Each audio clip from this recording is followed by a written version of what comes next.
In this video, you'll learn everything about the food pyramid. Without further ado, let's get started. So what exactly is the food pyramid? Well, it's a simple visual guide to the types and proportions of food that we should eat every day for good health. Food that contains the same type of nutrients are grouped together on each of the shelves of the food pyramid. This gives you a choice of different foods from which to choose a healthy diet. Using a food pyramid is a tool to follow different dietary guidelines and is a good start in the right direction. It will help you to get the right balance of nutritious food within your calorie range. Now we'll further elaborate on the different layers of the food pyramid. There are 3 layers of the food pyramid, which include 1. The foundation layer, 2. The middle layer, and 3. The top layer. Now let's have a look at the foundation layer. The foundation layer includes the 3 plant-based food groups, which are fruits, grains, vegetables, and legumes. This layer makes up the largest portion of the pyramid, at around 70% of what we should eat. Plant food should make up the largest portion of our diet. Plant food contains a wide variety of nutrients, like vitamins, minerals, and antioxidants. They're also the main source of carbohydrates and fiber in our diet. A significant convergence of evidence suggests that plant-based diets can help prevent and even reverse some of the top killer diseases in the Western world, and can be more effective than medication and surgery. Older children, teens, and adults should aim to have at least 2 servings of fruit and 5 servings of vegetables or legumes each day. From the grains food group, we should choose mostly whole grains, like quinoa, oats, and brown rice, and wholemeal, whole grain, high cereal fiber varieties of bread, crisp breads, pasta, and cereal foods, or over highly processed, refined varieties. Now we move on to the middle layer. This layer includes yogurt, cheese, milk, and alternatives, and the lean meat, fish, eggs, and legumes food groups. Food in the milk, yogurt, cheese, and alternatives group primarily provides us with calcium and protein, plus other vitamins and minerals. This food group also refers to non-dairy options like soy, rice, or cereal milks, which have at least 100 milligrams per 100 milliliters of added calcium. Choose reduced fat options of these foods to limit excess kilojoules from saturated fat. Food in the lean meat, poultry, fish, eggs, nuts, seeds, and legumes section are our main sources of protein. This food group is rich in protein and is also a good source of other nutrients like iodine, iron, zinc, and vitamins, especially some B group vitamins. The animal food in this group also contains vitamin B12, and some of them contain omega-3 fatty acids. Now a look at the top layer. This layer refers to healthy fats that we need small amounts of every day to support heart health and brain function. The top level of the food pyramid consists of your non-essential foods, like fats, oil, and sweet. This is the only level of the pyramid that should be restricted. There are no serving guidelines for this level, and you should generally try to avoid foods that are high in fat or sugar. You should choose food that contains healthy fats instead of food that contains saturated fats and trans fat. Choose unrefined polyunsaturated and monounsaturated fats from plant sources, like extra virgin olive oil, nuts, and seed oils.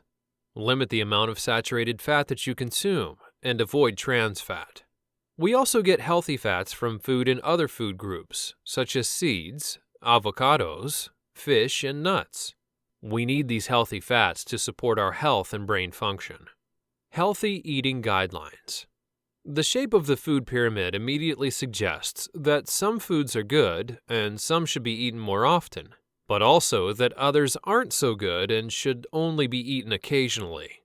The layers represent major food groups that contribute to the total diet. But how do you link them together?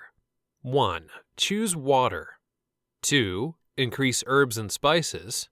3. Limit your salt and added sugar. 4. Limit sodium. And 5. Limit added sugar. Water. Water is one of the most essential elements to health. A mere 2% drop in our body's water supply can trigger signs of dehydration. A healthy sedentary adult living in a temperate climate should drink at least 1.5 liters of water per day. This level of water intake balances water loss and helps in keeping the body properly hydrated. The water you consume through food and drinks follows a very precise route to arrive in your cells, of which it is a vital constituent. Therefore, choose water as your main drink and avoid sugary options like soft drinks, sports drinks, and energy drinks. Increase herbs and spices. The use of herbs and spices has been incredibly important throughout history. Many were celebrated for their medicinal properties well before culinary use. If you're looking to round out your healthy lifestyle, you'll want to stock up on the following herbs and spices and use them generously in your cooking, or use them on their own to enhance the absorption and benefits received. Some of the best examples are arrowroot, cinnamon, turmeric, basil, mint, cayenne, dillweed and seed, and curry powder. Limit salt and added sugar. The food pyramid reminds us to limit our intake of salt and added sugar. This means avoiding adding salt or sugar to food when we're cooking or eating, and avoiding packaged foods and drinks that have salt or added sugar in the ingredients. Some suggestions that can help you reduce your salt and sugar dependency include eating more home-cooked meals, choosing frozen over canned, or delaying in salting. Even reducing these by small amounts can make us healthier. And last but not least, there are 5 stages of change that have been conceptualized for a variety of problem behaviors. Each of these stages describes an individual's attitude toward behavior change. Trying to change behavior before one is ready usually results in failure to develop new healthy behaviors. Small steps are the best bet for long-term results. These 5 stages include pre-contemplation, contemplation, preparation, action, and maintenance. Pre-contemplation. The stage at which there is no intention to change behavior in the immediate or foreseeable future. Many individuals in this state are unaware or underaware of their problems. They may not be ready for change. A good strategy? Assess knowledge, attitudes, and beliefs, and provide information to build on the existing knowledge. Contemplation. The stage in which people are aware that a problem exists and are seriously thinking about overcoming it, but have not yet made a commitment to change or take any action. Making the leap from thinking about change to taking action can be hard. Asking yourself about the pros or the benefits and the cons or the things that get in the way of changing your habits may be helpful. A good strategy is to discuss your motivation and barriers to change and your possible solutions. Preparation. If you're in the preparation stage, you are about to take action. To get started, look at your list of pros and cons. How can you make a plan and move to action? Here's a good strategy. Assist in developing an action plan for change. Provide direction and encouragement. Action.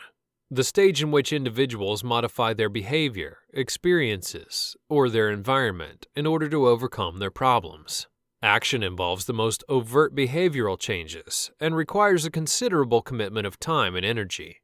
A good strategy? Reinforce decisions for change. Offer continued support and reinforcement for positive changes. Maintenance. Now that healthy eating and physical activity has become part of your routine, you need to keep things interesting, avoid slip-ups, and find ways to cope with what life throws at you. A good strategy? Add variety and stay motivated. Mix up your routine with new activities, physical activity buddies, recipes, rewards, and food.